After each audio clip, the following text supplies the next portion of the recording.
Okay, so here we go with IDW Sonic 32. I don't think I've ever kind of had I'm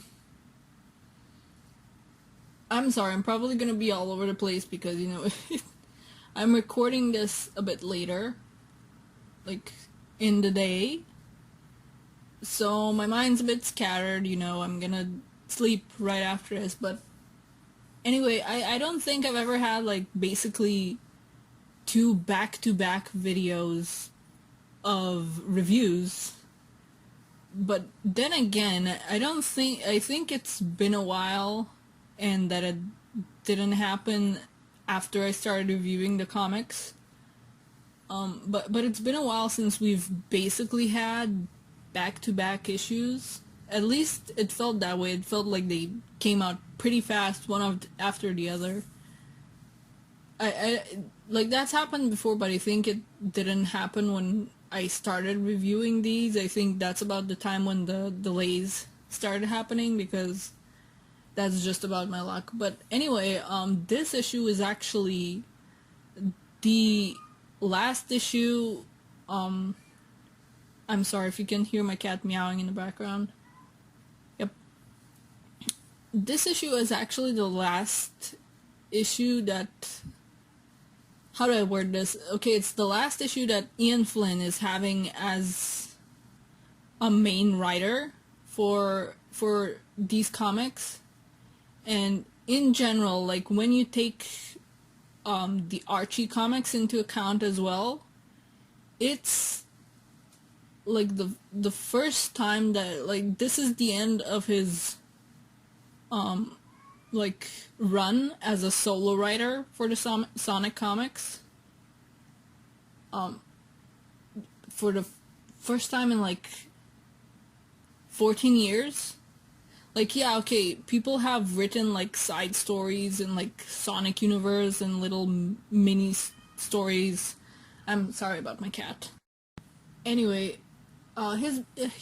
he has been the like solo writer like for the main stories because like I said, there have been side stories and Sonic Universe issues which are basically like bigger side stories written by other writers, but he was like the main guy for 14 years. I'm just impressed with that. Like I know he's not like stepping down, but he will no longer be a solo writer for these. And I am excited to see Evan Stanley step up to the plate with him, and like he's gonna be writing bad guys, I think. So like he's still around, he's not going anywhere, and I'm glad for that. I think I've rambled enough about that. Let me just move on. Okay, this cover goes with the other one, obviously, and it's quite spoilery for obvious reasons with Omega there. Like, I think it's been a while since we've had ourselves a spoilery cover. Sonic's on fire, which is like the fandom has already poked fun at it a lot and had fun with it. I wonder if it's just a choice for the cover to indicate that he's like coming in from the soul dimension, or if Sonic will actually be crispy. And like, okay, I say spoilery. Oh my god, I'm sorry for my cat if you can hear him. Like, I say spoilery, but I mean, we knew it was gonna be Omega with the mech, but we didn't see that last issue, so it's kinda spoilery, I guess. Okay, I don't normally hold up on the cast page, but the Babylon Rogues are listed as mercenaries for hire. I don't think they've ever been presented as such before. Like, they were always just thieves, right? I think, and I haven't seen like the words mercenaries for hire used for a team of Sonic characters since pretty much the hooligans in Archie, I think. Like, I wonder if they're kind of gonna be like their XPs now. I don't know, like the dynamics are different, but it's still like a trio of like antagonists, and There's a purple character, I guess, and there's a green bird, sure. Anyway, Eggman is here, and he's being a huge jerk like he was at the end of last issue, except now he's not silhouetted and we can like see his mech in its full glory with Omega stuck in there.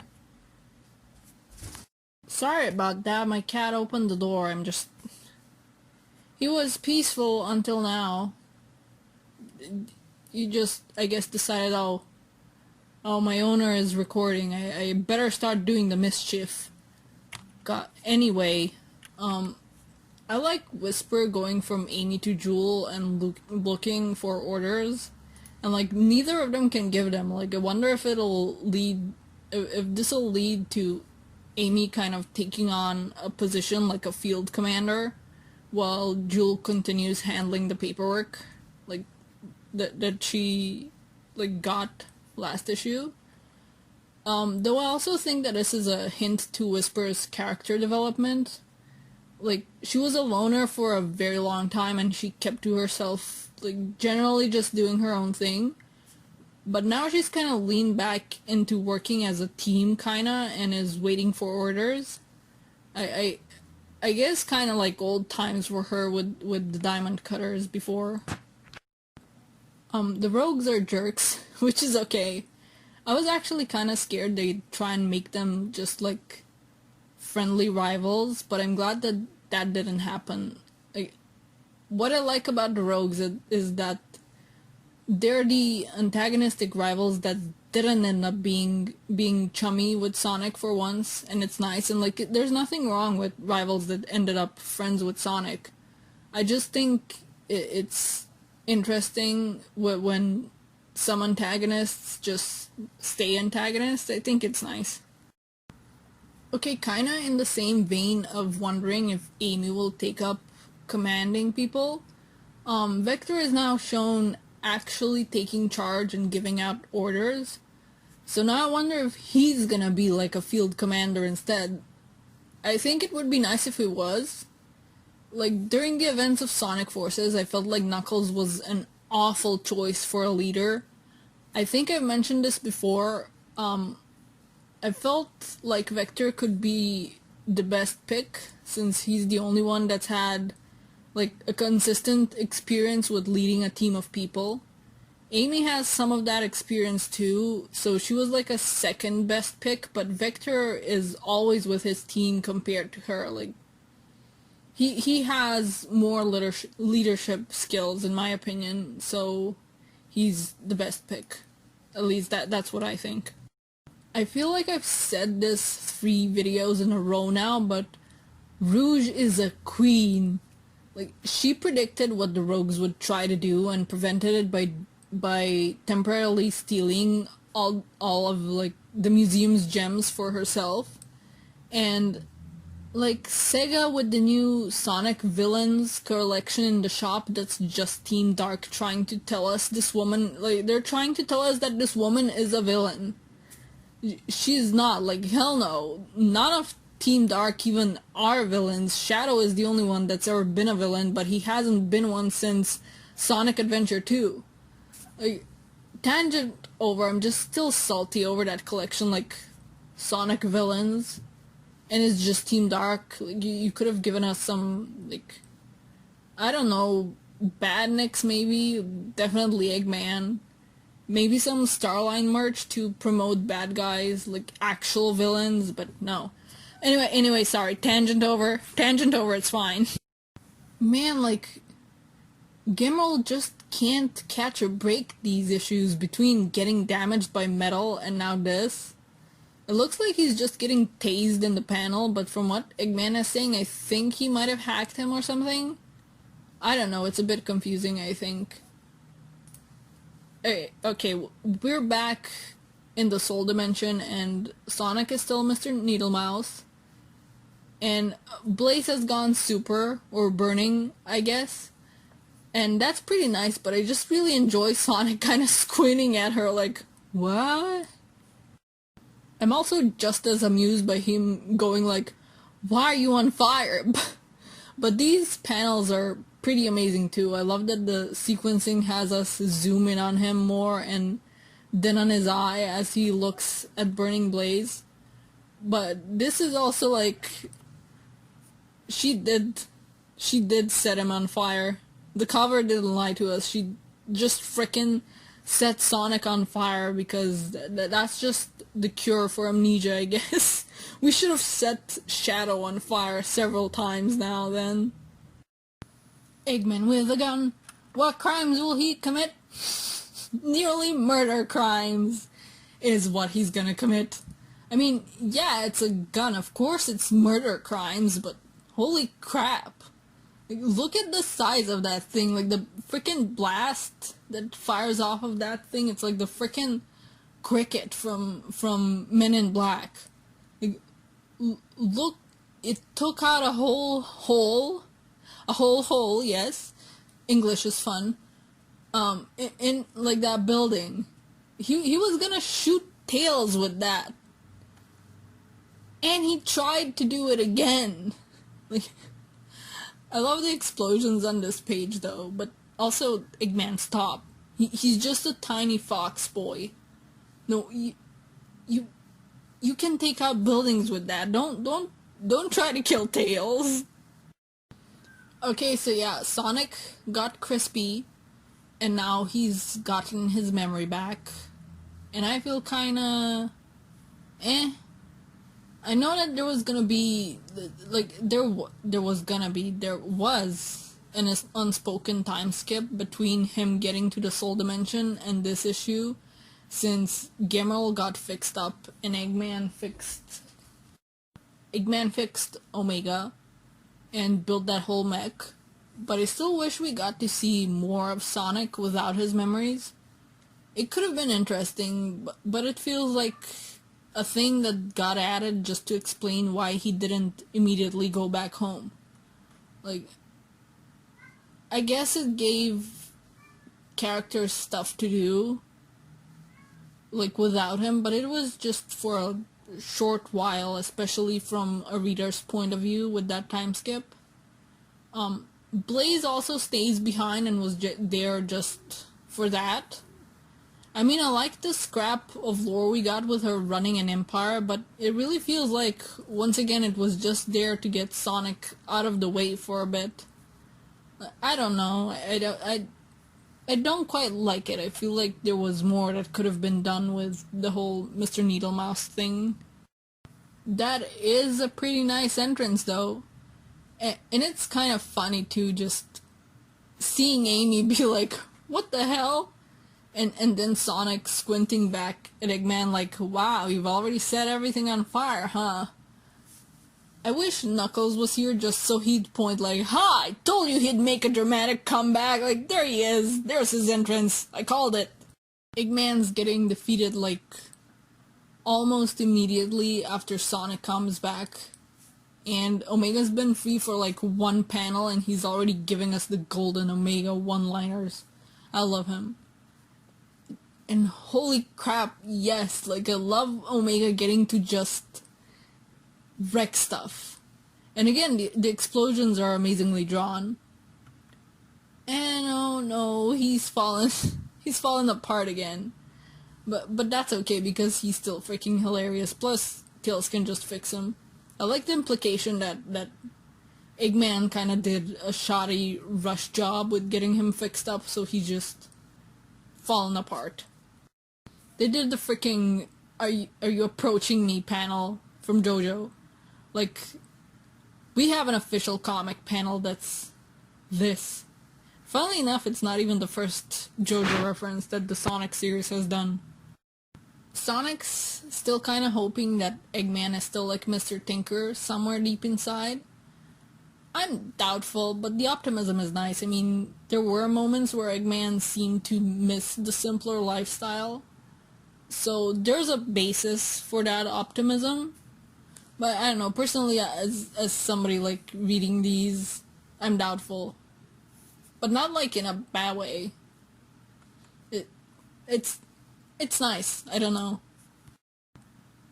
I was happy enough that Sonic's getting hugs here as is, because, I mean, nobody could touch him for so long, and then big old group hug. Like, courtesy of Tangle, she has everybody wrapped up with her tail.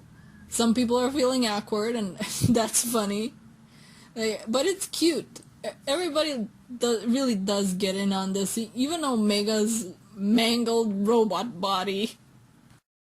This is just a really nice panel.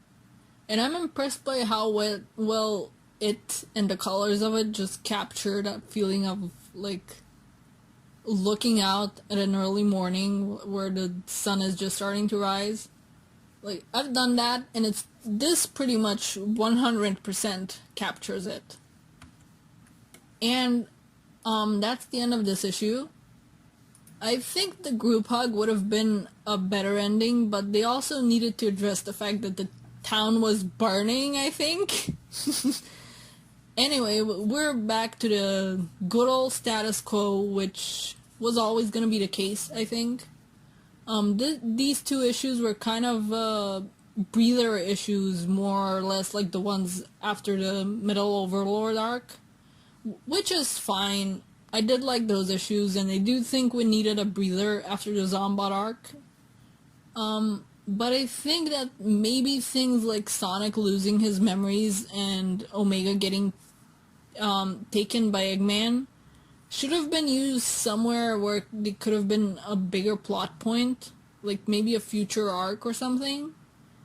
Here it really felt like there were these two really interesting premises that got just tossed in, just because instead of being used somewhere else, like, my words are failing me.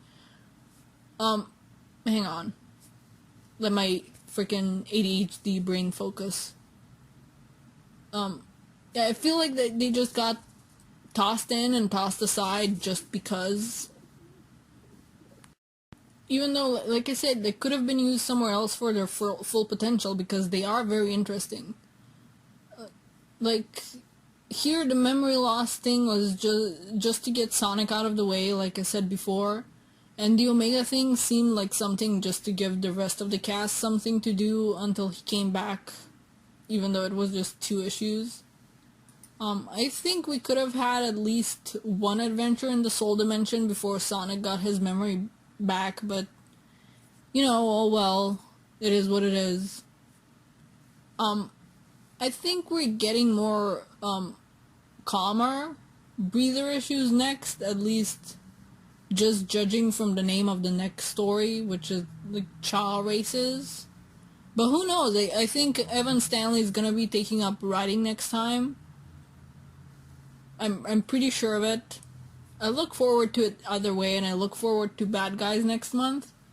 But yeah, this last panel also kind of feels like, I don't know, kind of like Ian Flynn, you know, partly letting go of the character, because like I said, it's the first time in 14 years that he's no longer going to be the solo writer. So I think it's nice, you know, it began with a running hedgehog, and now it's kind of ending with a running hedgehog in the sunrise, because it's not the end. There's like way more beginnings in the future, and I'm looking forward to them. But yeah, I don't know if I'm still gonna have this, like, I'm done talking about the issue. I just want to say I don't know if I'm gonna keep having this slowdown with videos, but I'm just gonna do what I do, and see you when I see ya. Bye bye.